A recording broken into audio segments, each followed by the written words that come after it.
10 commandments of crypto security. It's important that you follow crypto security to secure your crypto from hackers and other security issues. Number 1, do not use SMS 2FA on your accounts. In order to open an account on any digital platform, you always need to provide an email, which is always used for password recovery. This is regular modus operandi, and if your email is compromised, it is almost certain you will not recover it, and therefore any account that is linked to it could possibly be compromised as well. In most countries, it's very easy to port a phone, meaning somebody that is not yourself could claim your phone number and divert every call or SMS or text message to a new device. Once a hacker ports your number, if he or she for some reason knows your email without knowing your password can easily request password recovery through SMS 2FA if it's enabled and compromise your email. Number 2, set up 2FA or U2F on your accounts. If you don't follow commandment 1, it does not matter if you have the best 2FA or U2F enabled. An enabled SMS 2FA will circumvent any security measure in place. Two-factor authentication 2FA keeps hackers' phishing attempts at bay because once it is enabled on your email account, anybody that tries to break into your email would need to have physical remote access to the device you have the 2FA app installed. Either Google Authenticator or Authy in order to produce the time-based one-time passcode directly within the app. An even more secure measure than Google Authenticator is U2F, Universal Second Factor, which is an authentication standard developed by the FIDO Alliance that is designed to be open, secure, private, and easy to use. The U2F device plugs into your USB port, and when tapped or when the button is pressed, it sends a signed response back to the U2F device to validate your login. It's safer than regular 2FA because it's a physical key. For example, if a hacker achieved remote access to your device where you have installed your 2FA app, Google Authenticator, he could easily get access to all of the Authenticator accounts within the app. If a hacker wanted to get access to your account and you have U2F enabled, he would need physical access to your U2F key, reducing considerably the vulnerability vectors as U2F cannot be remotely acquired. 3, get a hardware wallet and use it. Indisputably, the safest way to store your crypto is on a hardware wallet. There is a very common saying in crypto, if you don't own your private keys, you don't own your crypto. People say this very frequently in crypto because it's very precise. If you keep your crypto in exchanges, you do not own the private keys of the crypto you keep there. The exchanges do. I don't need to remind you what happens to the funds of exchanges that got hacked, like CoinRail, Bithumb, Bitfinex, just to mention a few. But aside from safeguarding your precious private keys, if and only if stored in them, I know too many people that own hardware wallets but really use them. It was a unused functionality, the U2F. Hardware wallets like Ledger and Trezor have the U2F functionality.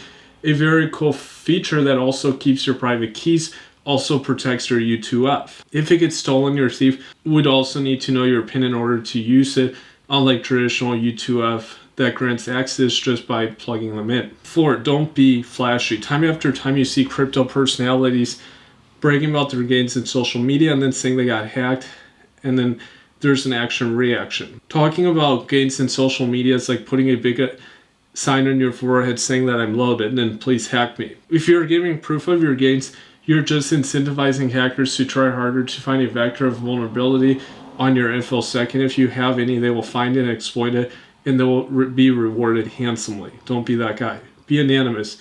Number 5, being anonymous in crypto, Twitter adds another layer of security between you and somebody that could hack you or harm you. And why? Being anonymous grants you the ability to be anybody you like, avoiding straight up releasing to the whole world your true identity, gender, age, etc. In many countries, openly saying you are into crypto on social media is like putting out a commercial ad that you're loaded. In extreme cases, it could bring harm your way. This could then cause theft, kidnapping, or even extortion. 6, don't dox yourself. If you're either anonymous or non-anon, avoid doxing yourself. Don't share your personal information on social media, either written or by pictures. A very common way of doxing yourself is by sharing pictures of the surroundings where you live. Little by little, you provide pieces of the puzzle to someone to figure out more about you. Every lead you give away of your personal information can be used by hackers to fill out the puzzle and finding a vector of vulnerability to get access to your valued crypto assets, and do not be an easy target for social engineering. 7. Different email for different types of accounts.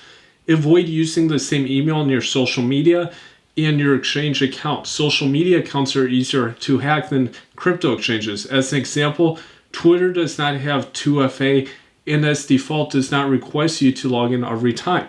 Possibly someone could acquire your email if you don't lock your work computer or log out. It is widely known that Facebook shares and sells private user information about third parties, possibly, or email many other delicate information. That said, compartmentalize the emails you use according to the level of importance that would mitigate your exposure to hackers. As an example, use one email for Twitter, Facebook, Instagram, Snapchat, etc., and another email you only use for certain exchanges. If any of these non-exchange accounts get compromised or their companies decide to sell your email and data, which is very likely to happen, at least that email is only linked to those accounts and not your exchange bank-like account.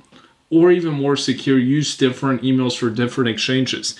Emails that you solely use for those specific exchanges. The challenge here would be email and password management for these accounts, but paranoia can do wonders. Needless to say, avoid using some passwords throughout your accounts if so you're facilitating your hackers' work. 8. Bookmark websites. The easiest way to lose crypto is by far is through phishing websites.